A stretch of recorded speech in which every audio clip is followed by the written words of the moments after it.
안녕하세요. 한자 섬락의 심연진입니다. 한자 섬락에 오신 여러분 환영합니다. 어느새 또 주말이네요. 좀 더 내일도 모레도 쉴 수 있으니까 편안한 마음으로 저랑 같이 공부해요. 제가 준비한 거는 이거는 형상상이라고도 하고 또 하나는 문서장. 한자는 하나인데 뜻도 다르고 소리도 다른 거, 이런 걸 육서에서 전주문자라고 얘기했어요. 그러면 여기에 이 글자가 들어가는 거를 이제 단어를 한자어를 이제 예를 들어 보자면 뭐 상태, 또 상황, 뭐 증상, 현상, 뭐 이럴 때는 이제 상으로 읽혀지는 거고, 장으로 읽는 거는 연하장, 상장, 뭐 이럴 때는 장으로 읽혀지는 거예요. 그럼 이제 이걸 설명을 해드리면, 앞에 이렇게 생긴 거는 우리가 나무조각장 그랬어요. 이 나무조각장은 이제 뭐 장수장에서도 했었고 여러 번 나왔었어요. 그래서 이거랑 짝꿍이 되는 거는 이제 조각편. 이 조각편 같은 경우 두 개가 딱 대칭을 이루면서 겹치면 이제 하나의 나무를 기둥을 생각하신다면 한쪽은 나무조각장, 다른 한쪽은 조각편, 이렇게 생각하시면 돼요.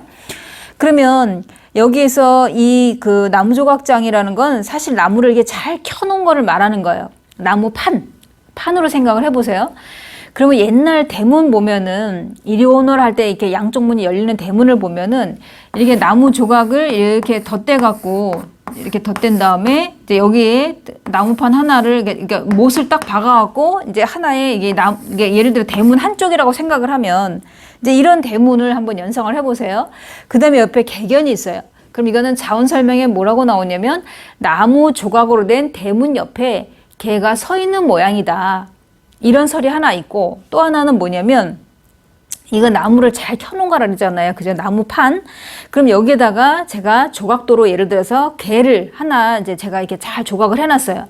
그럼 이거를 딱 종이로 이제 찍어내면, 잉크를 딱 묻혀서 찍어내면 개 모양이 나오지. 나는 개를 새겼어요, 지금. 그럼 개 모양이 나오지. 개를 새겼는데 뭐 소나 곰이나 고양이가 나오는 게 아니잖아요. 그대로 그 모양 그대로 나오는 거예요. 그랬을 때 여기서 형상이라는 거는 한마디로 모양을 말하는 거죠. 모양 상자니까 어떤 모양 그대로를 이제 나타내는 거예요. 나무판에다 뭘 새겼을 때.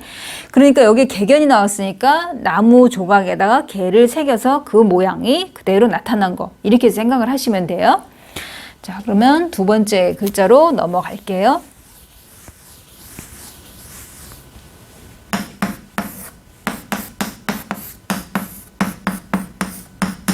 이거는 생각할 억. 자, 우리가 한자 생각과 관련되어 있는 거 보면은 이렇게 다 마음심이 나와요. 그래서 전에 제가 했던 것 중에 생각할 고는 마음심이 안 들어가고 늙을로가 붙어요. 나이 많은 사람의 어떤 견해, 이런 것이 경험, 이런 게 있다 보니까 생각이 더 깊다 해서 생각할 고는 늙을로가 붙지만 나머지는 다 마음심이 붙으나, 그래서 생각사, 생각념, 생각상, 생각류, 생각려 뭐 다 마음심이 나와요. 여기도 마찬가지로 마음심이 나왔잖아요.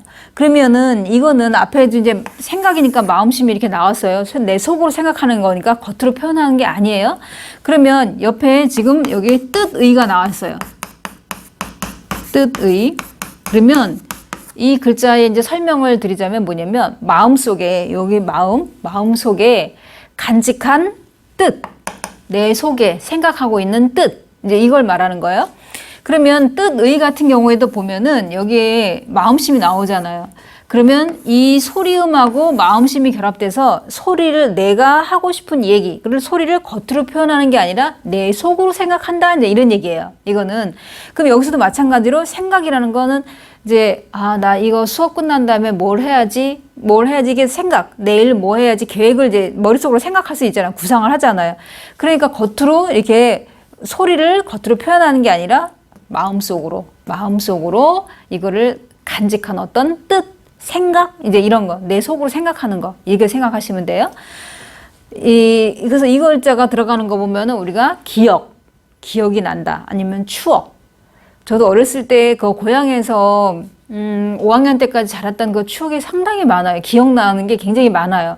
그래서 이렇게 누구랑 이런 어린 시절 얘기를 하면 할 얘기가 이야기 보따리가 너무 많이 나와요. 그러니까 우리 요즘 애들 보면은 학교, 학원, 집 거의 막 이렇게 왔다 갔다 하잖아요, 평일에. 그럴 때 보면 안타까워요. 나중에 나이 들어서 어떤 추억이 없으니까 이게 공부한 거밖에 기억이 안 날 거 아니에요. 그죠? 그런 거 보면 참 안타까워요. 저는 이게 추억이 되게 많아서 정서적으로도 좀 도움이 되는 것 같고, 제 정서에. 그런 어린 시절 생각이 참 많이 떠올릴 때가 되게 많아요. 이게 생각나는 게. 자, 그러면 생각할 억자는 여기서 끝내고, 그 다음에 말을 줘.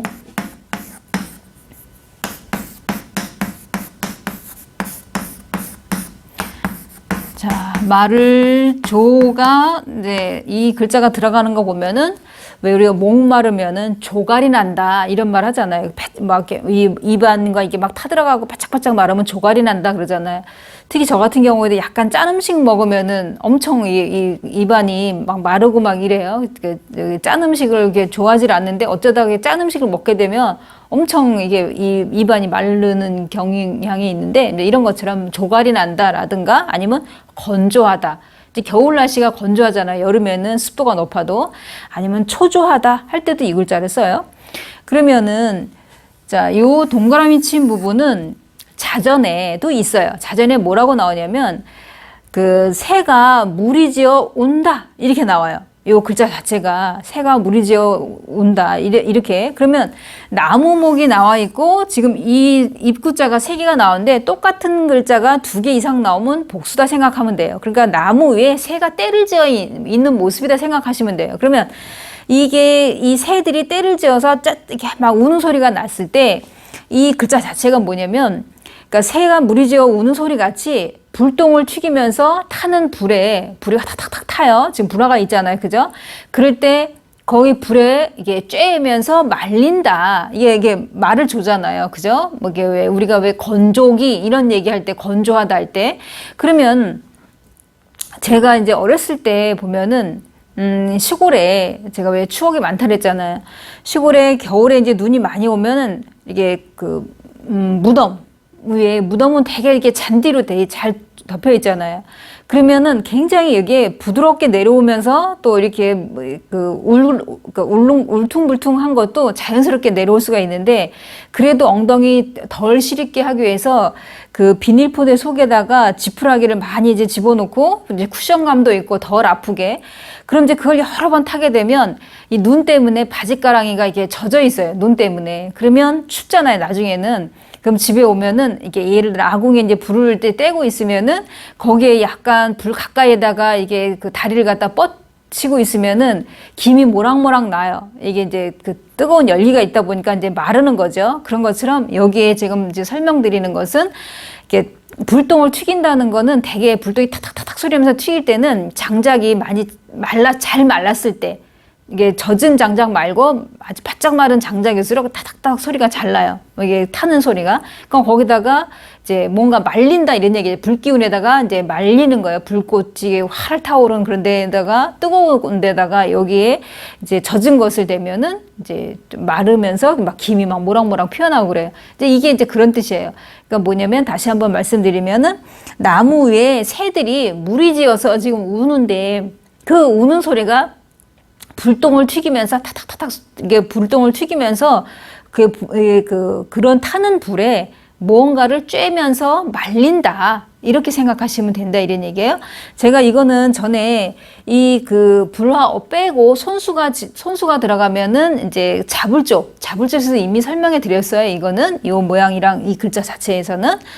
자, 그러면은 오늘 세자 여기서 마치고 또 토요일 날은 제가 뭘 준비했냐면 고사성어를 준비했어요. 자, 그러면 토요일 날 또 다시 뵙기로 하고 오늘 여기까지 할게요. 지금까지 한자삼락의 심연진이었습니다. 안녕히 계세요.